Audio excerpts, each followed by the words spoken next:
Un saludo muy especial para todos y gracias de nuevo por estar aquí atentos a este encuentro que tenemos para conocer un poco más sobre la iglesia.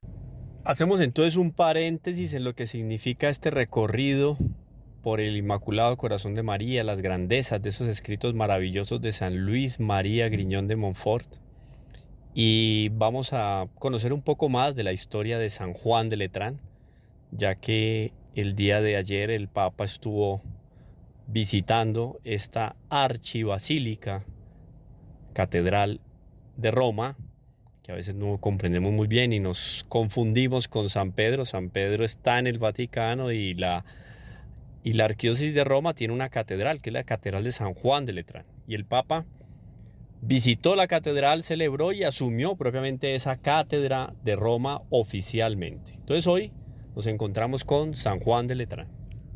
Esta basílica de San Juan de Letrán tiene una historia muy importante dentro de la iglesia porque es un símbolo de lo que significa tanto el poder espiritual como el poder temporal del Santo Padre como suprema autoridad visible de la Iglesia Católica. Basílica o archibasílica, arquibasílica. Propiamente el nombre de San Juan de Letrán es Archibasílica del Santísimo Salvador y de los santos Juan Bautista y Evangelista, pero es conocida comúnmente como San Juan de Letrán, y se alza, se levanta y se construyó cerca de la colina del Celio. Antes de la construcción de la basílica, toda esa zona era propiedad de la antigua familia de los Lateranos, que tenía una de sus residencias en inmediaciones. Tácito, por ejemplo, en el año 65, habla de una confiscación por parte de Nerón debido a la implicación de algunos miembros de esa familia, la familia de los Lateranos, en una conspiración contra el propio emperador. Tiene entonces la basílica un asentamiento en una tierra que tiene historia y en una familia que tiene historia. Más tarde los terrenos pasaron entonces a ser propiedad de una mujer llamada Fausta, conocida por ser la mujer de Flavio Valerio Constantino, quien fue proclamado como emperador cuando murió su padre en el año 306. El emperador Constantino, ustedes recuerdan, Edicto de Milán, año 313, principios del siglo IV, fue quien dio propiamente libertad al culto cristiano. No oficializó, como yo leía, inclusive escuchaba el día de hoy, que Constantino Magno, también conocido históricamente como Magno, Constantino Magno, con el Edicto de Milán había oficializado o legalizado la Iglesia Católica. No fue así, ¿no? Dio libertad a la Iglesia. Ya más adelante, Teodosio I y Teodosio II, año 380 y en adelante, oficializa, ahí sí, a la Iglesia dentro del imperio, eh, tanto en Oriente como en Occidente. Digamos que esto es uno de los grandes trampolines que recibe la Iglesia en ese siglo IV, pero no lejos de demeritar lo que significa el Edicto de Milán del 313, pero simplemente libertad de culto. Bueno, resulta que el emperador Constantino, preocupado por ofrecerle a la Iglesia naciente con admiración y veneración por la Iglesia, quería ofrecerle un lugar adecuado a la Iglesia para sus celebraciones. Entonces le cedió al Papa Melquiades los terrenos lateranos, recuerden, esta familia, que hacía parte del dote que había recibido de su esposa, y se lo regaló al Papa Melquiades para que construyera allí una iglesia. Pues esta iglesia basílica fue consagrada en el año 324 ya por el Papa Silvestre y fue dedicada al Santísimo Salvador.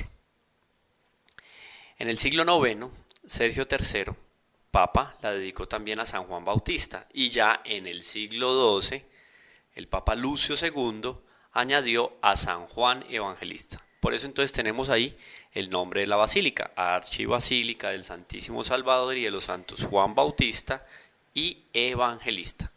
Ya vamos viendo hasta acá cómo tiene una importancia fundamental la historia de San Juan de Letrán en la historia de la Iglesia.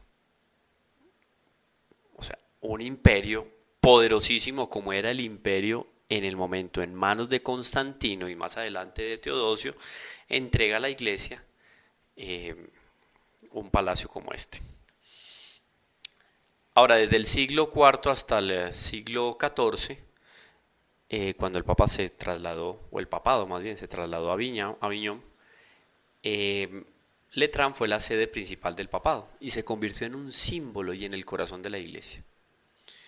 Para el siglo XIV, segunda mitad del siglo XIV, año 1378, con la elección de Gregorio XI, la sede del pontífice, el Papa, pontífice, recuerden, puente, pontificex. El pontífice regresó a Roma, pero como Letrán estaba en pésimas condiciones, decidió trasladar todo su poder, centro de poder y de gobierno, al Vaticano. Hasta hoy en día, San Juan de Letrán, estando geográficamente, urbanamente, fuera del Vaticano, pertenece al Vaticano. Recordemos que en el siglo XIX, finales del siglo XIX, le roban los estados pontificios al Papa. Sin embargo, hace parte, es una propiedad del Vaticano, San Juan de Letrán. No fue sino ya hasta mediados del siglo XVII, 1650, que por encargo del Papa Inocencio X se decidió la total remodelación de la basílica gracias a la mano del artista Francesco Borromini. Esto es importante conocerlo, porque inclusive les voy a dar otros detalles más para valorar lo que tenemos en la iglesia. No es simplemente que el Papa tiene esto o aquello, no es el Papa, es la riqueza de la iglesia, es parte de una cultura, de una tradición, de un legado, entiéndase como donaciones, herencias que el papado ha recibido a lo largo de la historia. La Basílica de San Juan de Letrán es la de mayor rango y es la más antigua entre las basílicas papales de Roma. Es también la iglesia pública, esto es muy importante que lo tengamos en cuenta, es la iglesia pública más antigua de Roma. Recordemos que fue consagrada en el 324 por el Papa Silvestre, San Silvestre I. Y aunque pertenece, eso tengámoslo bien claro, aunque pertenece fuera de la ciudad del Vaticano, pertenece a la Santa Sede.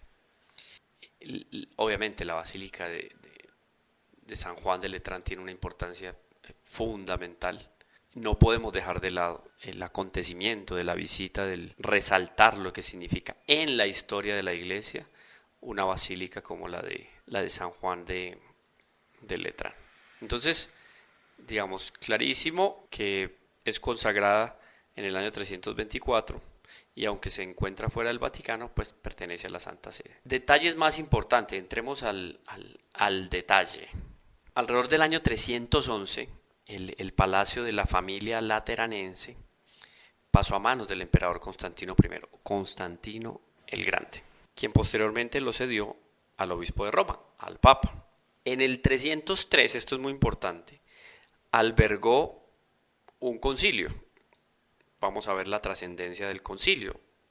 En ese concilio declaró herética a la secta donatista y desde su consagración la basílica, junto con el Palacio de Letrán, que estaba al lado, fue el centro de la vida cristiana de la ciudad, la residencia de los papas y la catedral de Roma. Esto es muy importante, y es la catedral de Roma. Uno podría decir, no, pero está ya la Basílica de San Pedro. Sí, pero es que la Basílica de San Pedro está en el Vaticano, ciudad-estado del Vaticano. Ahora tenemos una catedral en Roma, claro, es San Juan de Letrán.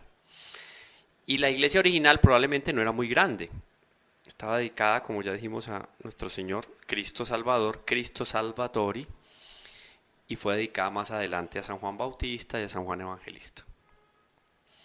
En 1309, este detalle tengámoslo muy en el contexto, cuando el papado se trasladó de Aviñón a Francia, de Roma a Aviñón en Francia, la basílica obviamente comenzó a declinar, el papa no estaba ahí. Fue devastada por dos incendios, uno en el 1309 y otro en el 1361. La estructura fue reconstruida, pero el esplendor original del edificio se había destruido. Cayó un poco de la historia, se esfumó un poco de la historia. Ahora sí, en 1589, con la nueva sede papal, hubo un renacer. Y fue el Papa Sixto V quien ordenó demoler la basílica antigua y construir una nueva. Esto estuvo a cargo de el maestro Domenico Fontana, famosísimo en su momento. Y de ahí ser una larga lista de reformas, de reconstrucciones, etc. Después, otra renovación más, siglo XVII, Inocencio X. Después, Clemente XII en el siglo XVIII. La fachada se completó, oído esto, para que, o sea, del siglo XVI, cuando se ordenó demoler la basílica, que el Papa Sixto V ordenó demoler la basílica, solo se completó la fachada hasta el siglo XVIII. 200 años. Solamente hasta el año 1735 la basílica vio finalizada su fachada. De lejos es superada por la basílica de San Pedro, sí, pero hay unos detalles muy interesantes y unas reliquias, unos tesoros muy grandes. Históricamente, ahí en San Juan de Letrán se celebraron 5 concilios. El Tratado de Letrán se firmó ahí. Y sea lo que sea, es la iglesia madre del catolicismo romano en todo el mundo. No es San Pedro, es San Juan de Letrán. Pues claro, por la historia que tiene, ¿no? Ahí viene un poco la pugna que se tiene históricamente entre el esplendor de una, la historia de una, San Pedro, y el esplendor de una y la historia de otra, San Juan de Letrán. Sea lo que sea, repito, San Juan de Letrán, la arquibasílica de San Juan de Letrán, es un regalo de la providencia a la iglesia, esposa mística de Cristo. Veamos entonces un poco por qué eso de dónde viene el término o el título de basílica. En la Iglesia Católica, basílica es un título canónico honorífico que es otorgado a edificios eclesiásticos que se distinguen por su antigüedad o por su función como centros internacionales de culto debido a su asociación con un santo mayor, un acontecimiento histórico, etc. El título le otorga a esa iglesia, a ese templo, ciertos privilegios. Principalmente el derecho a reservar su altar mayor para el Papa. Eso ya es mucho que decir. San Pablo Extramuros, Santa María la Mayor y la iglesia de San Juan de Letrán. En arquitectura propiamente, el término basílica, en sus primeros usos, prácticamente designaba varios grandes edificios públicos, los que eran techados y que hacían parte de la antigua Roma y de la Italia, pero la Italia precristiana inclusive. Mercados, juzgados, paseos cubiertos, salas de reuniones. Ahora bien, poco a poco, la palabra basílica, se fue limitando a edificios con una forma más o menos definida. Eran estructuras rectangulares, estaban amuralladas y tenían un vestíbulo abierto que se extendía de extremo a extremo. Entonces era generalmente flanqueado por naves laterales delimitadas por columnatas y con una plataforma elevada en uno o en ambos extremos. Miren cómo se va constituyendo arquitectónicamente. Después, durante el siglo I, antes de Cristo, cuando las basílicas se utilizaban cada vez más con fines judiciales, la plataforma elevada quedó encerrada en una ábside o una protuberancia así semicircular con una cúpula para acomodar a quién, al magistrado. Entonces había un destaque para una persona. Los restos más impresionantes son los de una basílica a nivel histórico que fueron iniciadas por el emperador Magencio. Eso fue el siglo IV después de Cristo en Roma y que fue terminada por su sucesor, por Constantino. O sea, hasta hoy en día la más antigua basílica que tenemos es la de San Juan de Letrán. Eso, por ejemplo, es interesante en el contexto de la arquitectura. Ahora, en la típica basílica paleocristiana, las columnas que separaban las naves de las naves laterales, imagínense ustedes una construcción en forma de cruz, soportaban arcos. Y sobre estos se alzaba un muro ciego que sostenía la cubierta de madera de la nave. Claro, eso le daba mayor amplitud y grandeza. Las naves laterales eran simples o dobles y el ábside se abría desde la nave central mediante un gran arco, conocido como el Arco del Triunfo, dentro de la basílica. Normalmente el exterior era sencillo y rara vez estaba decorado, a no ser San Juan de Letrán, que para el siglo XVIII, 1700 y tantas, vamos a encontrarnos que se termina la fachada. Basílicas importantes y lindísimas históricamente, cuando vayan ustedes a peregrinar. La iglesia de San Demetrio es del siglo V, esta basílica está en Tesalónica, Grecia. Las iglesias de San Apolinar y San Apolinar in Clase, que son del siglo VI, esas están en Ravenna, digamos que son de un destaque especial en la historia de la iglesia. Bueno, tiene una importancia histórica, arquitectónica. Ahora bien, el día de ayer, 25 de mayo, domingo del 2025, doy la fecha puntualmente porque queda en la historia que es sexto domingo de Pascua. El Papa León XIV va a presidir una misa en la Basílica de San Juan de Letrán a las 5 de la tarde y va a tomar posesión de la cátedra del obispo de Roma. ¿Dónde? En la Basílica o Archibasílica, como ya sabemos, de El Salvador y de los santos Juan Evangelista y Bautista. Esta ceremonia marca un paso fundamental en el inicio de su pontificado. El Papa no es solo sucesor de San Pedro y pastor de la Iglesia Universal. Podríamos decir, eso basta. Pero ojo, históricamente el Papa es también el obispo de la diócesis de Roma. Es por eso que ese obispo de la diócesis de Roma lo elegía antiguamente el clero romano. Obispos, oído, obispos, presbíteros y diáconos. De ahí que hoy en día en el colegio cardenalicio se mantiene el hecho de que existen cardenales, aunque todos sean obispos, existen cardenales con el orden de los obispos, del diácono o del presbítero, siendo todos obispos, pero se mantiene esos 3 grados en recordación por lo que significaba el clero de Roma, que no era solo la ciudad de Roma, diócesis suburdicarias también. Bueno, ahora bien, esta celebración solemne caracteriza al Santo Padre, más bien recuerda que él es obispo de Roma. La toma de posesión de la cátedra en San Juan de Letrán, que es la catedral de Roma, y no la Basílica de San Pedro, tiene un profundo sentido eclesial y simbólico. El Papa León XIV, al sentarse en la cátedra letrana de San Juan de Letrán, asume formalmente su ministerio episcopal como guía espiritual del pueblo romano en continuidad con la antigua tradición apostólica. Oído, muy importante esto. Entonces hoy cuando el Papa celebra la Santa Misa a las 5 de la tarde, se sienta en la cátedra letrana, está asumiendo formalmente su ministerio episcopal como guía espiritual del pueblo romano. Del mismo modo que un obispo cuando es nombrado tiene plazo de 2 meses para tomar posesión de su catedral, de su sede, pues el Papa también, como obispo, será recibido por el cabildo de la catedral. Y una vez ya sentado en su cátedra de San Juan de Letrán, en la diócesis de Roma, va a recibir la manifestación de obediencia y de respeto de una representación de la diócesis de Roma.